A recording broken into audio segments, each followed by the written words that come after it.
in a situation at work where you are caught up in the infamous game of office politics as a leader?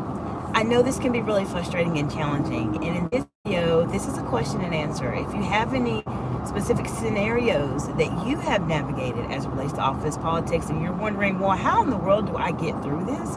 This is the best place for you to be at on YouTube today. I'm going to share with you a few strategies in addition to your question and answers that will help you be able to navigate office politics, because this is something that happens and it is there, but I want to make sure that you are equipped with the right strategies and techniques that will help you to navigate this sometimes very complicated situation that comes up.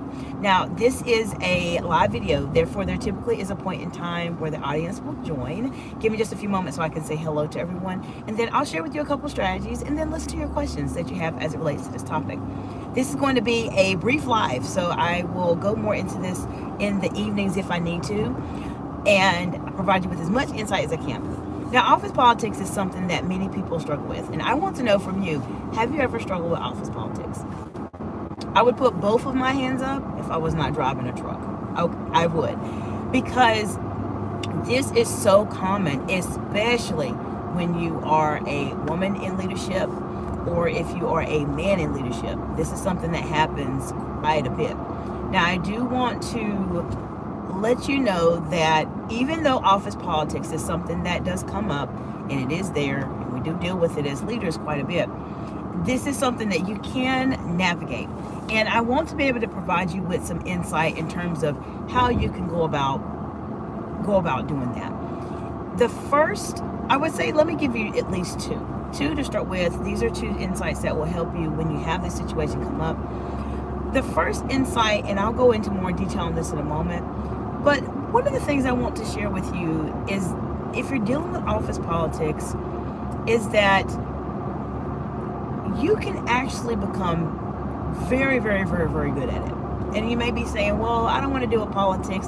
A lot of people say they don't want to deal with politics, but believe it or not, this is going to be a part of your role as a leader. But you can become very good at it by making sure that you are at a place where you are observing a lot more than you are speaking. Now, you may be wondering, well, how exactly does observing do more for me than speaking? Well, this is what I'm going to talk to you about today, because I have found, and I've been in very, very highly charged roles, and in terms of politics and etc., especially in the workplace, because I've been in those senior leadership roles. And I guess let me preface this before I go into specifically how this can impact you. And I want to say, before I do that, hello to those of you who are on the live today. Welcome, friends. Hope you're doing well. If you've ever dealt with office politics, ever, and you have wanted to know, well, how do you navigate these situations? What can you do to become very good at it so it doesn't impact you and frustrate you and leave you feeling just very angry? Then this is the best place for you to be at on YouTube. Feel free to ask me any questions as it relates to this topic, and let me know what part of the big, beautiful world you are joining from today. Let me know what challenges you've been facing with office politics. Let's talk about it briefly for the next 10 minutes so that I can provide you with some insights that will help you not to struggle as much. So I want to say hello to Zozo Plays. Hello, Zozo. How you doing today? Welcome. And if you all are new to me, this channel heavily focuses in on advanced communication skills and strategies for leaders. My target audience I provide executive coaching and consultation services to are women in leadership. I have a lot of people on my YouTube channel that are not in my target audience, that are men in leadership or individuals that are not leaders just yet, they're thinking about it. I guarantee you, whether you're in my audience or not, you're going to learn something here that will help you stand out from everybody else. And if you're at the point where you're tired of not making the income you want to make, you're frustrated with not being promoted in a role, or you're just not quite sure where things are going with your business and etc., then this channel is for you. I will show you how to learn and communicate at a higher level than your peers so that you stand out from everybody else as a leader. I want to say hello Smiley. How you doing today? Says, hey auntie, hello. Sean 11485, hello. Hope you're doing well today. So let me know what questions you have as it relates to office politics. As I was mentioning right before our live, where the audience joined, and I appreciate you all for being here, is that many people think well, I don't want to deal with office politics. I don't want to deal with it. I don't have time for it, etc. When you are in a leadership role, this is something that is something you're going to end up dealing with. You're going to end up dealing with. It's going to happen at some point in time. And I want to make sure that you are empowered and equipped with the strategies that you need to be very successful in this. Before I go into that strategy, I want to say hello. Says like the stream on. Smelly says like this stream, Auntie, giving out wisdom. Absolutely, Smelly. I appreciate you being here. So the most important, and I'm sharing this with you, over 20 years worth of experience. I've been in those senior leadership roles. I've been a C-suite executive. I've been a director. I've been a manager.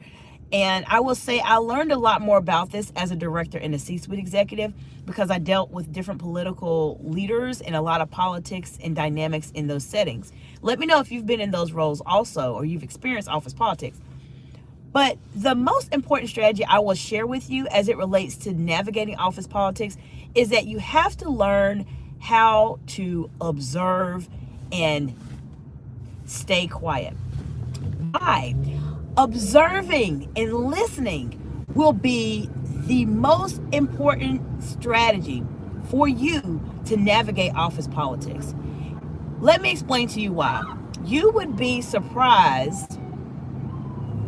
Sorry, I'm just making sure there's police cars and etc. I said, let me make sure I'm not in the way. They're trying to move cars out the way. Okay, but let me say hello to, they call me Glitch Dash. Hello, how are you doing today? Welcome.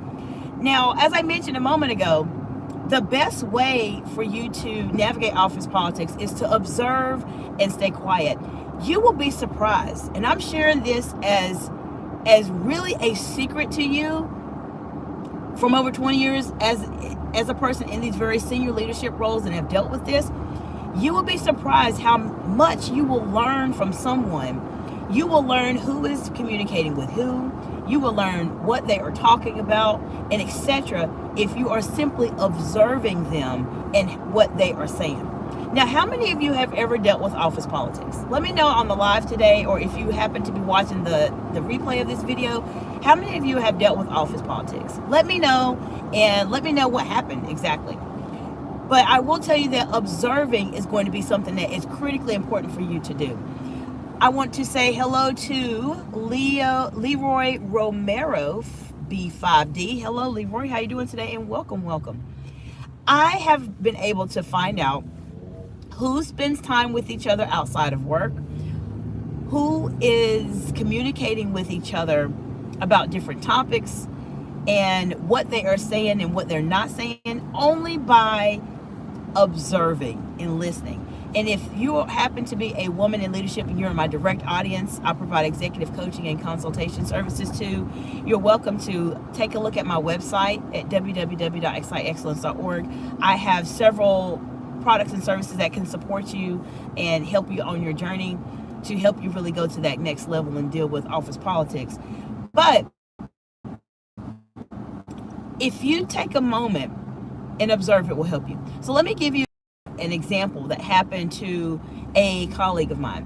I had a colleague of mine that ended up decided to be a client of mine, and she was navigating a new role. She just started a new role, and she was new to the organization, new to the company, and really wasn't quite sure exactly what specifically the dynamics were. And sometimes when you have been promoted into leadership roles, you don't know the dynamics. How many of you have been in a situation where you've been in a leadership role and you just simply didn't know who are your friendlies, who are your not friendlies? Like, you just didn't know. Let me know in the comments below. I've had that happen also.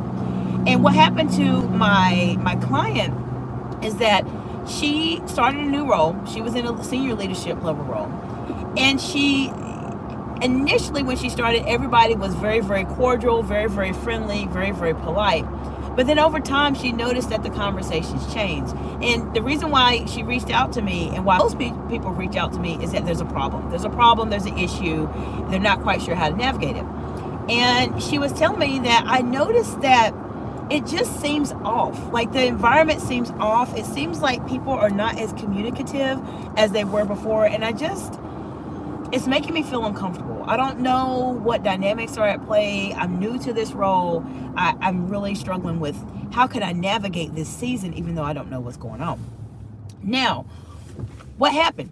I talked to her and I told her, the next time that you have a meeting with your team, do this, try this out. At the meeting, if you have something that you need to say to everyone, then make sure you say your one point and let that be your point that you're discussing with them. And for the remainder of the meeting, stay silent and observe the room. Now, I told her, I said, I don't necessarily want you just to sit there and just watch people. No, I want you to actively observe their body language, what they are saying, how they are saying it, when they are saying it, and etc. All of those cues will help you determine office politics, even if you're not quite sure what's going on in a room. Why is that? Why is that?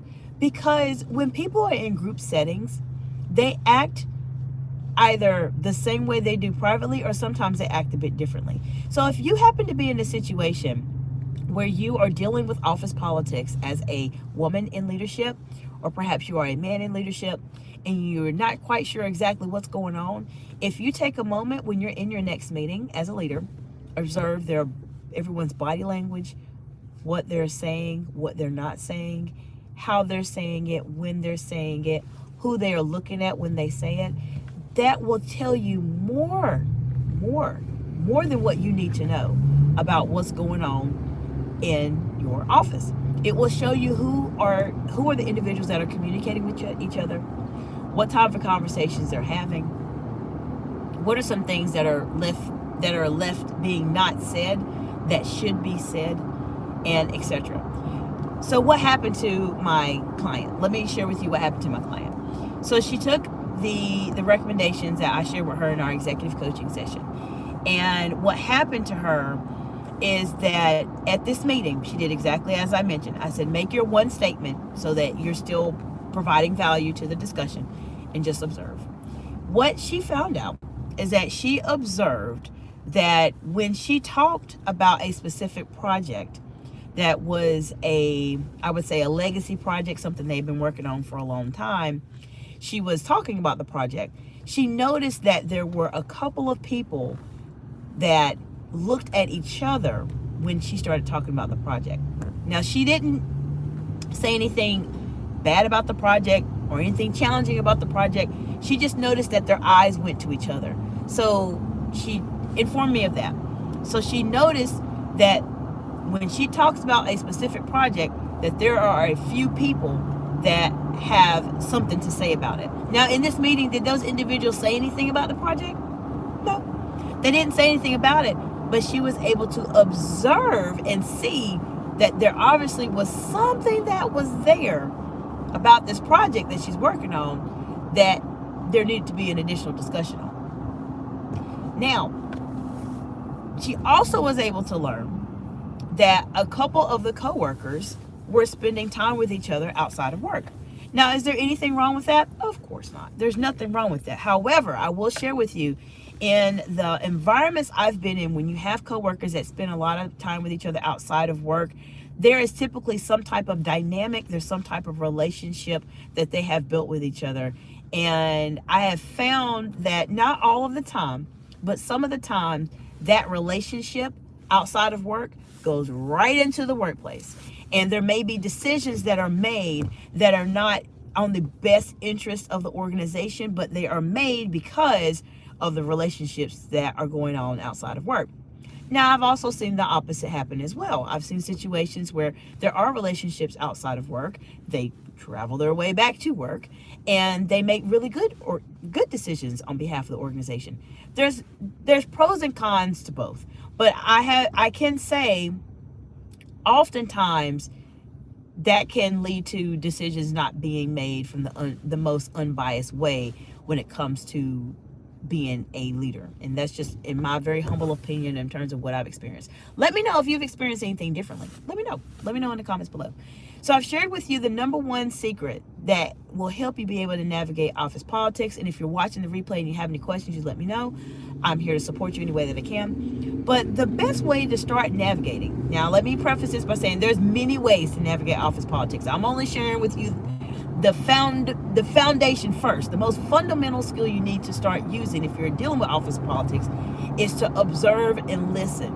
Now, another step forward with that, and this is what I do with my clients in a one-on-one setting, is when you learn there's office politics, and let's say there's a situation where there's office politics that's present and it is not going in your favor. Okay, so what do you do in that case? What do you do? What do you do when you have found yourself going under pressure? Now that is what you work with me for. I will help you be able to navigate those situations and give you some insight and help you to be able to have the right words to say, or as close to it, when those situations come up when office politics are going against you and not in your favor. Now, join me later this evening when we go live. We can talk more about office politics or may go into boundaries. There's a couple videos that will help you if this is something you're struggling with. One of the videos will be to think on your feet on my live tab. It's a really good video. I have several think on your feet videos, so take a look at those.